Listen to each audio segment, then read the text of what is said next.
In today's fourth episode of the Sports and Psychology podcast, coming to you every Saturday morning, we're going to have a bit of fun and jump into the topic of athletes and tattoos.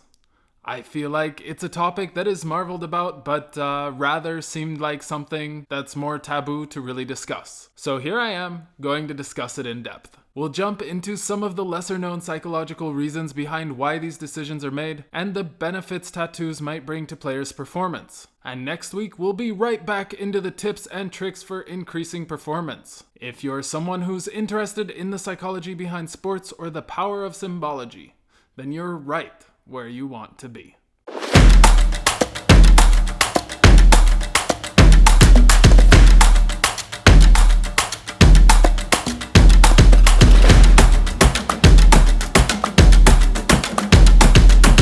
Hello, buenos dias, dobrý den, ohayo gozaimasu. Welcome to the Sports and Psychology Podcast, the weekly Saturday morning pod where we talk all things athletes, tactics, performance, and most importantly, mindset. I am your host, letting them three balls fly, Cord Thomas. I'm a mindset coach specializing in sports psychology, performance, stress, and anxiety reduction, and mental preparation, having helped hundreds of clients and tens of professional athletes exceed their potential, reach their goals, and lead fulfilling lives. After becoming a two-time Taekwondo Junior Olympic medalist and moving from the US to Europe to study and play basketball, I really found my passion in the psychology of success. Before we hop into things, do me a favor, hit that follow button below the video or the pod to get updates on new episodes. And if you're here with me on YouTube, make sure to hit that like button and comment button, and I will respond to everyone who does. Thank you for making the Sports and Psychology pod your first Saturday morning listen. If you want to reach out and connect with me personally, join in our mailbag episode, which I will create once I've received enough questions, or give me your feedback. You can find me on Instagram at athlete.m1ndset, Twitter athlete_m1ndset, or email me at sportsandpsychologypod@gmail.com. Let's hop into things. We've had a lot in the news this past week, and I want to hit on some of the more positive notes first. Let's start with the WNBA. Congratulations to the Las Vegas Aces for winning the WNBA championship. Finals MVP Chelsea Gray took over and was dominant. They came back from a loss last year with that disgusting feeling left over from losing when they knew they could have done better and went to win it all this year. Completely driven. A story we see quite often in sports. A team loses one year, knows they can do better, have that bitter feeling in their mouth, come back the next year, and win it all. Love to see it. Love when the passion, the fire, the drive is even stronger that second year when that regret seeps through and really fires the motivation behind players to do better. It's great to see Becky Hammon have the kind of coaching success that many of us expected her to have in the NBA. She's brought in the pop system to the WNBA, really connected with players, and given them the confidence to really show out. We see that with Chelsea Gray. We see that with Aja Wilson. It's been amazing to watch.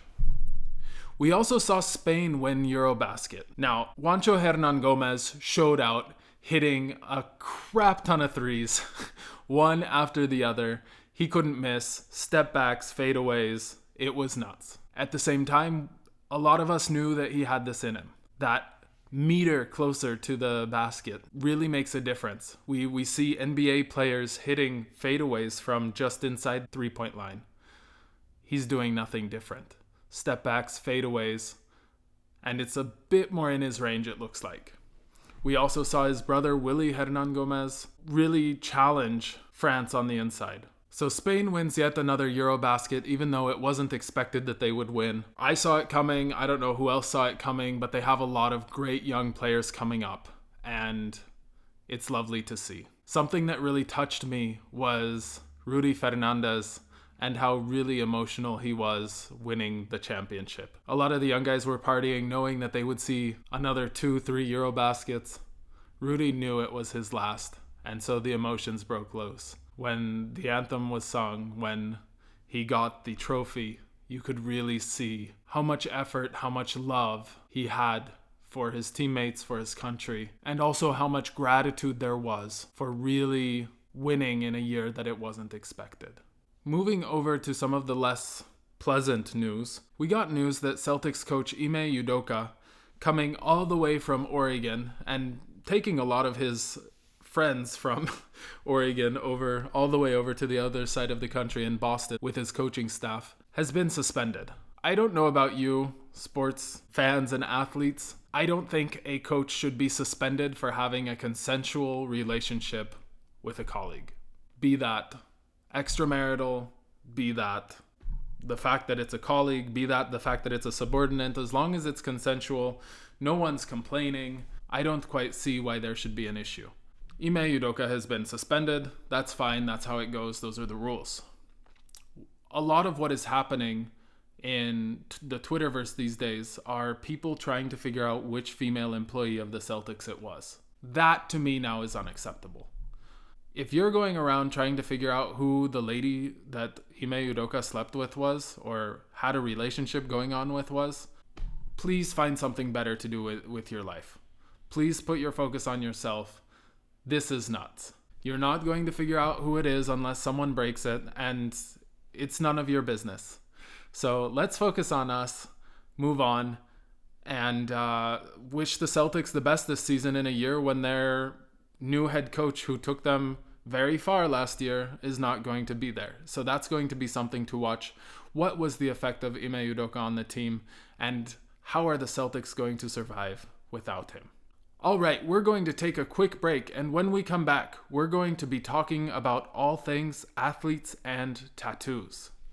It is time to talk about relaxation. One of my absolute favorite and classic responses from my clients when I ask them how they relax, be those footballers, basketball players, or my big, strong hockey players, is that they watch film. Film of themselves, film of other players. Anytime they're not physically working on their sport, they're analyzing or envisioning the next workout or game, or they're analyzing film of themselves or their next opponents. The work ethic is amazing, I love it, but that's not relaxing. Relaxation isn't just for the body, it's for the mind as well. And we all need to take some time and forget about work for a while. So whether it's Netflix, a walk with your partner, going for a date, or just doing your best to relax and read something interesting outside of your work and sport, here's a reminder that you need that every single day to be effective and focused when it's time to put the work in. So take care of yourself and make sure to actively relax your brain today.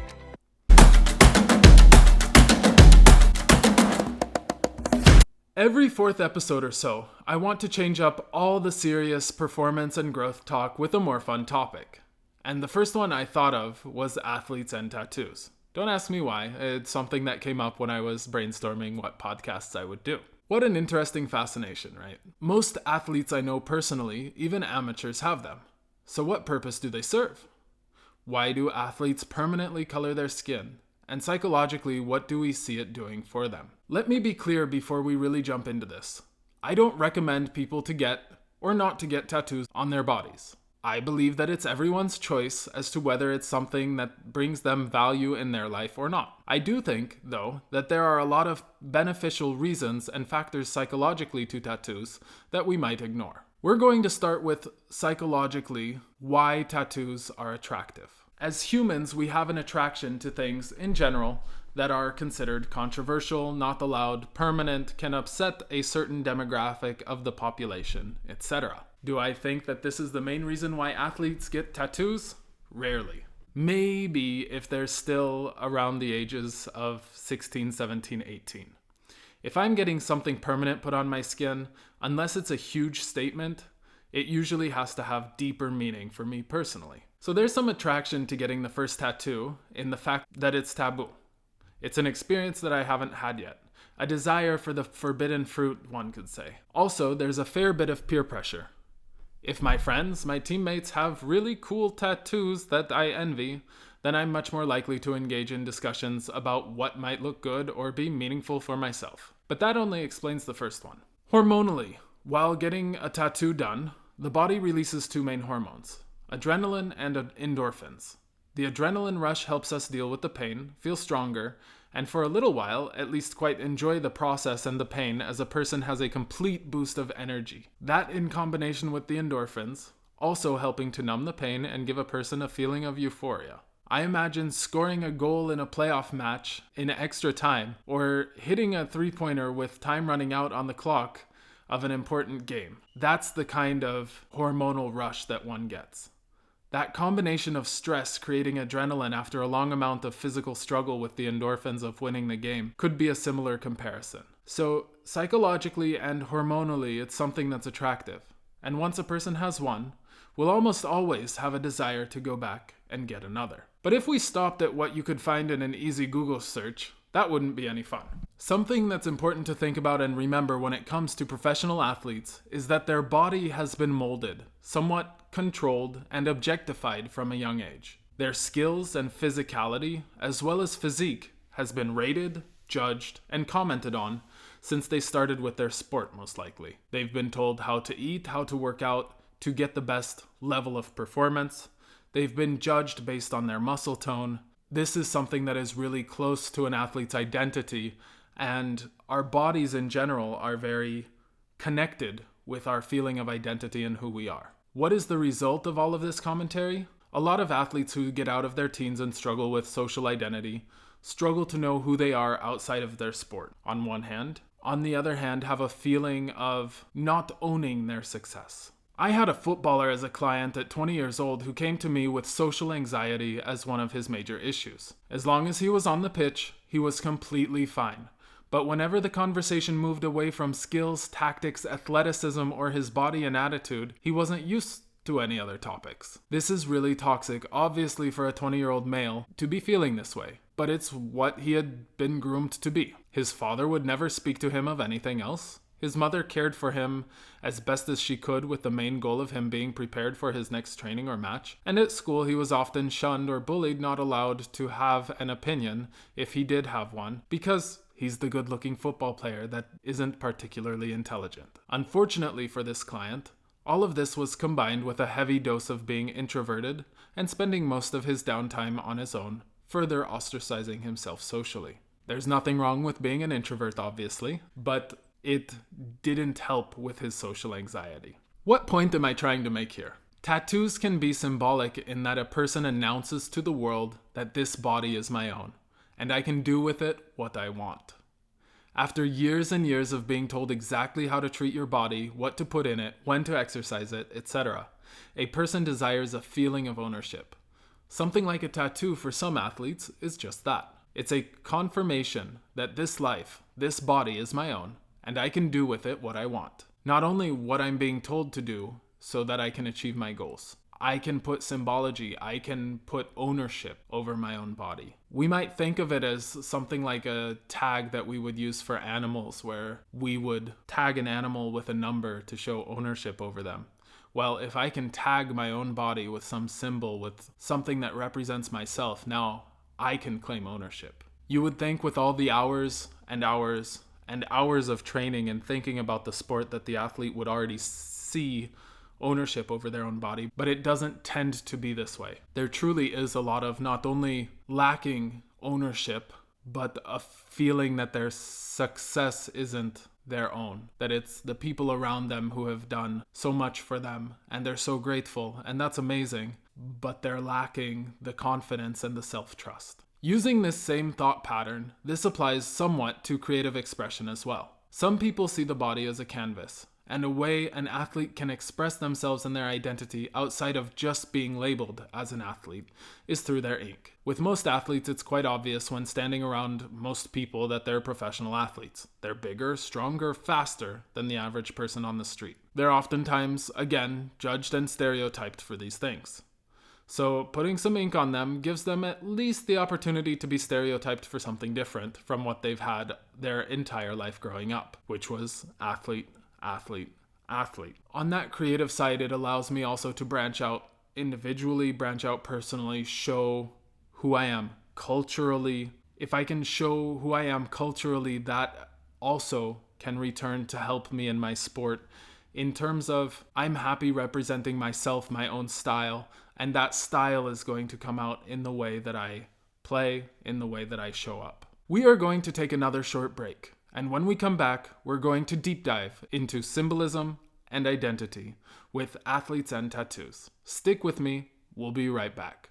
It is time for me to talk about my services. Stress and anxiety are real, and it has a real impact on our lives. But do I have great news for you? Your reality doesn't have to be always feeling like you're behind, scared of the future and what's going to happen, stressed by all the pressures and tasks of life, or worried that you don't know what you want for your future. That's what people like me, mindset coaches, therapists, and psychologists are here for. If you're someone who struggles to fall asleep at night because of an overactive brain, is flooded with fear and worry anytime you're not distracted, can't get motivated for what you want in life because of all the pressures you feel around you, or someone who's stressed from not knowing what you want for your future, then you would be the perfect candidate to start sessions with me. I can guarantee that within 5 to 10 sessions, your stress and anxiety levels will be reduced by at least 50%, and you'll start feeling in control of your life. If this sounds like something you need, then reach out now.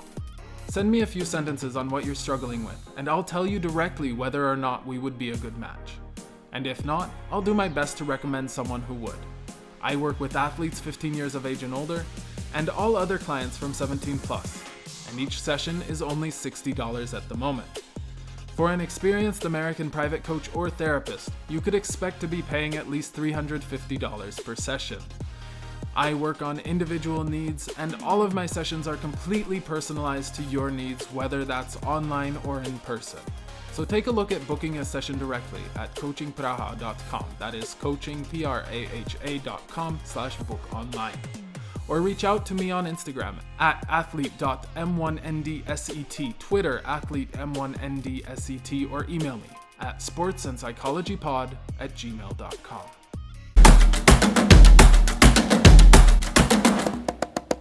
Welcome back to the Sports and Psychology Podcast, to the third segment where we are talking anything and everything athletes and ink. In the second segment, we talked quite a bit about physical and hormonal reactions to getting tattoos, and then the feeling of taking ownership over one's body. Here in the third segment, we're going to dive into symbolism, motivation, and then round things out with some of the reasons why a tattoo might not be the best thing for everyone. Symbols and motivation. A lot of the tattoos that we see people get are, especially when it comes to athletes, revolve around things that would give us strength. Those might be animals. Those might be symbols of work. Those might be symbols of faith, things that give us strength. Those might be family members, quotes, or things from culture, things from our history, things from our past that drive us forward. What do all these things have in common? Usually they have in common the fact that they symbolize our why. Chris Bosch, in his letters to young athletes, really laid this out beautifully. He said that every athlete needs to have their why and needs to know what it is that drives their motivation. Why am I doing what I'm doing? Why am I getting in the gym every single day? If I have a clearly set why, what am I proving to others? What am I trying to prove to myself? And we can reinforce those whys every day, then we have a much larger motivation to achieving our goals. An athlete who doesn't have those whys on their skin will need to carry around a notebook, carry around some sort of other symbology that represents their why. Maybe it's seeing their daughters every day. Maybe it's seeing their wife every day. Maybe it's knowing that their parents are sick somewhere and they're putting out the effort so that they can care for their parents. If those whys, if those motivation are on my skin, I don't have to carry around anything. I don't have to go anywhere. I don't have to see anyone to remind me. All I have to do is look in the mirror. For a lot of athletes, that look in the mirror, that look down on their arm, that look down on their leg is all they need to remind themselves of why they're putting in the effort and why they want to go harder and why they can push harder. Symbols mean a lot to us. We transfer a whole lot more communication through vision than we do through spoken word, than we do through pheromones or senses, right? And so if I can see the things that push me to work harder, that push me to reach my goals, that are the why for what I'm doing as often as possible, then I don't have to look for outside motivation. Then I know my internal motivation is right on me, and all I have to do is take a look. I might pat it, right? Get that energy, remind myself of why I'm doing what I'm doing. Symbology and identity. Representing myself as an athlete or as an individual through symbols is also really important. We often connect certain individuals to certain symbols, right? You think of the Bulls and you think of Michael Jordan. CJ McCollum is a great example of this, where anytime he talks about himself and how he is on the court, he's using the symbology of a shark. Now, we know CJ McCollum loves Shark Week, and that's great, but he literally in his sport talks about eating. I'm out here eating. I smell blood in the water and I have to go eat. I'm going to attack. I'm going to be aggressive. I'm a shark. I go after blood. I smell it. I move forward. I attack. Some other pieces of identity that we can see with athletes as being common. Being chosen by God. Being someone who's blessed. Or what about being someone who's been given greater talent or greater physical skills than everyone else? Being someone who's been given a greater ability to train, harder working than everyone else, etc. All of these are confidence boosters. All of these are morale boosters, motivation boosters, things that help. And if I can remind myself day in, day out with a tag on my body, that's a whole lot easier than, maybe not easier, definitely not less expensive, but it is easier probably than carrying around a piece of paper or some sort of sign everywhere I travel and putting it up in the mirror or something. Why tattoos aren't for everyone? Obviously, there are quite a few faiths that don't accept tattoos. There are people worried about permanence, obviously. There are places where culturally they're not acceptable, like Japan. Some people find them aesthetically unappealing. That's all okay. Athletes then, who obviously don't want to get a tattoo, and that's completely okay, then need to find those symbols elsewhere and carry them with them, ideally as they travel, to continuously remind themselves of their values and their why. Write it down, plaster it in their brain, and ideally learn it, maybe even by heart, and repeat it every day. Repeat it, repeat it, repeat it, because those are the things that drive us forward, help us work hard, know that we're moving towards our goals. I hope that you had a good time listening to me discuss why athletes get tattoos. If you have other ideas, comments, or just completely disagree with me, make sure you send me an email at sportsandpsychologypod@gmail.com, and I will definitely respond.